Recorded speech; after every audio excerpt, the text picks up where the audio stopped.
एक जंगल में एक बरगद का पेड़ था जिस पर एक कोयल और एक कौवा अपने अपने घोंसले में रहते थे।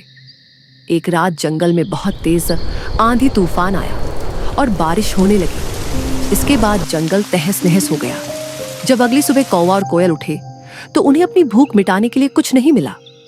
उसके बाद कोयल ने कौवे से कहा, हम कितने समय से इस जंगल में अच्छे से रहते हैं, लेकिन हमें यहाँ कुछ भी खाने को नहीं मिल रहा है। इसलिए क्यों ना जब मैं अंडे दूं तो तुम खा लेना, और जब तुम अंडे दोगी तो मैं उन्हें खाकर अपनी भूख मिटा लूंगी।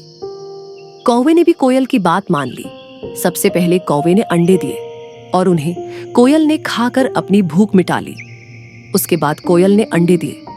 कौवा जैसे ही कोयल के अंडे खाने के लिए आगे बढ़ा, तभी कोयल ने उससे कहा, रुको, तुम्हारी चोंच गंदी है, इसे पहले धोकर आओ, उसके बाद मेरे अंडे खाना। उसके बाद कौवा सीधे नदी के पास गया और नदी से बोला, मुझे पानी दे दो, मैं अपनी चोंच धोकर कोयल के अंडे खाऊंगा।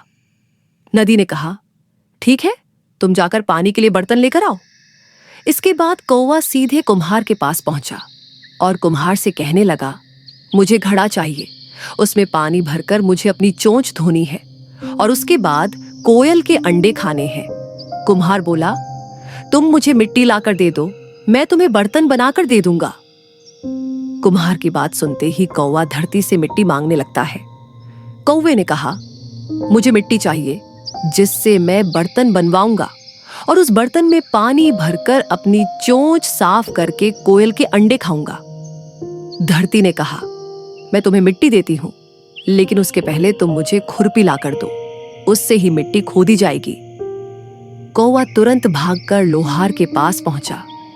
उसने लोहार से बोला, मुझे खुरपी चाहिए जिससे मैं मिट्टी खोदकर कुम्हार को दूंगा और वह मेरे लिए बर्तन बनाएगा और उस बर्तन में पानी भरकर मैं अपनी चोंच साफ करूंगा, फिर कोयल के अंडे खाऊंगा। उसके बाद लोहार ने कौवे को गर्म खुरपी दे दी। जैसे ही कौवे ने अपनी चोंच में खुरपी पकड़ी, उसकी चोंच तुरंत जल गई और कौवा तड़पने लगा और तड़पते हुए मर गया। इस तरह कोयल ने अपनी चालाकी से अपने अंडों को खाने से बचा लिया। इस कहानी से हमें ये सीख मिलती है कि दूसरों पर बिना सोच समझ के भरोसा करने से अक्सर खुद को ही हानि उठानी पड़ती है। इसलिए किसी पर भरोसा करने से पहले विवेक से काम लेना चाहिए। आज तो मेरा सारा अनाज खत्म हो जाएगा, मुझे अब बाहर जाकर कुछ अनाज जमा करना होगा। लाडो चिड़िया इतना सोच ही रही थी, उतने में एक कबूतर उसके पास आ गया। क्या कर रही हो लाडो चिड़िया? कुछ नहीं कबूतर भैया, मैं तो अनाज ढूंढने के लिए निकल रही थी। तुम अनाज ढूंढने तो चली जाओ, लेकिन जल्दी से अनाज ढूंढकर वापस अपने अंडों के पास आ जाना। लेकिन क्यों कबूतर भैया, आप ऐसा क्यों कह रहे हो? अब तुमसे क्या छुपाना लाडो, सुना है जंगल में कोई बड़ा पक्षी आया है और वो सबके अंडे खा रहा है। कल रात उसने मीनू मौसी के अंडे भी खा लिए। बाप रे कबूतर भैया, अच्छा किया आपने मुझे बता दिया, वरना मैं तो अपने अंडों को अकेला छोड़कर जाने वाली थी। कबूतर भैया, मेरे पास एक बहुत अच्छी तरकीब है। लाडो चिड़िया ने कबूतर को सारी तरकीब बता दी। क्या लाडो, हम छोटे पक्षी हैं और हमारे अंदर इतनी ताकत नहीं कि हम एक बड़े पक्षी का मुकाबला कर सकें।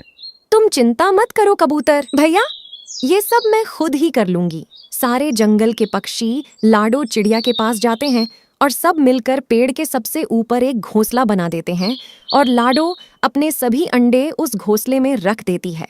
देखो दोस्तों, मैंने अपने सभी अंडे इस घोंसले में रख दिए हैं और ये घोंसला अब सबकी नजरों से बहुत दूर है। इस घोंसले के बारे में सिर्फ हम लोगों को पता है, लेकिन हमें दूसरे घोंसले में भी कुछ रखना होगा जो अंडे जैसा दिखता हो। लाडो अपने पुराने घोंसले मैं अंडे जैसे दिखने वाले पत्थर रख देती है और पत्थर रखने के बाद सारे पक्षी आसपास के पेड़ों में छिप जाते हैं। थोड़ी ही देर बाद एक चील वहां आ जाता है। अरे वाह, आज फिर दावत। आज तो कुछ मेहनत भी नहीं करनी पड़ी और बड़ी आसानी से अंडे मिल गए। इनको खाकर तो मजा ही आएगा। जैसे ही चील ने एक अंडा खाया तो वो उसके गले में जाकर अटक गया। अरे बाप रे, ये क्या? ये तो मेरे गले में अटक गया। मैं तो सांस भी नहीं ले पा रहा हूं। अब क्या करूं? हे भगवान, मुझे बचाओ। चील की आवाज सुनकर सारे पक्षी आ गए। लाडो चिड़िया बोली, तुम्हारे साथ बहुत अच्छा हुआ। तुम्हें अपने कर्मों की सजा मिली है। तुमने इन मासूम पक्षियों के अंडे खाए हैं, इसलिए तुम्हें इसकी सजा मिली है। चील तड़प तड़प कर अपने प्राण त्याग देता है और सभी पक्षी लाडो चिड़िया का धन्यवाद करते हैं। कहानी से सीख कभी भी किसी निर्दोष पर अत्याचार ना करें।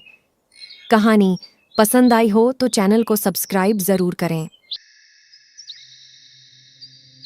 एक गांव में एक कुम्हार रहता था। उसके पास एक गधा था। कुम्हार अपने गधे की बहुत देखभाल करता था। समय समय पर उसे हरी घास और पानी देता था। गधा दिन भर गांव में घूमता फिरता और आराम करता, लेकिन फिर भी गधे को कुम्हार का घर अच्छा नहीं लगता था। एक दिन गधे ने भगवान से प्रार्थना की, हे भगवान, मुझे यहां से कहीं और भेज दो, मुझे यहां रहना अच्छा नहीं लगता। भगवान ने उसकी प्रार्थना सुन ली। अगले ही दिन गधा कुम्हार के घर से भाग निकला। रास्ते में उसे एक धोबी मिला। धोबी ने अकेले गधे को देखा तो उसकी पीठ पर कपड़ों का भारी बोझ लाद दिया और उसे अपने घर ले आया। गधा सोचकर खुश हुआ कि अब उसकी किस्मत बदल गई, लेकिन जल्द ही गधे को असलियत समझ आ गई। धोबी रोज सुबह उसकी पीठ पर कपड़ों का भारी बोझ बांध देता और उसे तालाब तक ले जाता। धोबी को गधे के खाने पीने की कोई चिंता नहीं थी। वह बस उसे सूखी घास दे देता और जब गधा आराम करता तो उसकी पीठ पर डंडे बरसाता। कुछ ही दिनों में गधा बहुत कमजोर हो गया। अब उसे अपने पुराने मालिक कुम्हार की याद सताने लगी। उसने फिर से भगवान से प्रार्थना की, हे भगवान, मुझे मेरे मालिक के पास वापस पहुंचा दो। लेकिन इस बार भगवान ने उसकी बात नहीं मानी और कहा, भगवान उनकी ही मदद करते हैं जो मेहनत करते हैं और अपनी सहायता खुद करना जानते हैं। गधे को अपनी गलती का गहरा पछतावा हुआ। उसने समझा कि अपनी अच्छाई को छोड़कर दूसरों की जिंदगी बेहतर समझना हमेशा नुकसानदायक होता है। अब पछताने से कोई फायदा नहीं था। कहानी का संदेश, हमें अपनी परिस्थिति में संतुष्ट रहना चाहिए। बिना सोचे समझे भागना हमेशा मुश्किलों की ओर ले जाता है।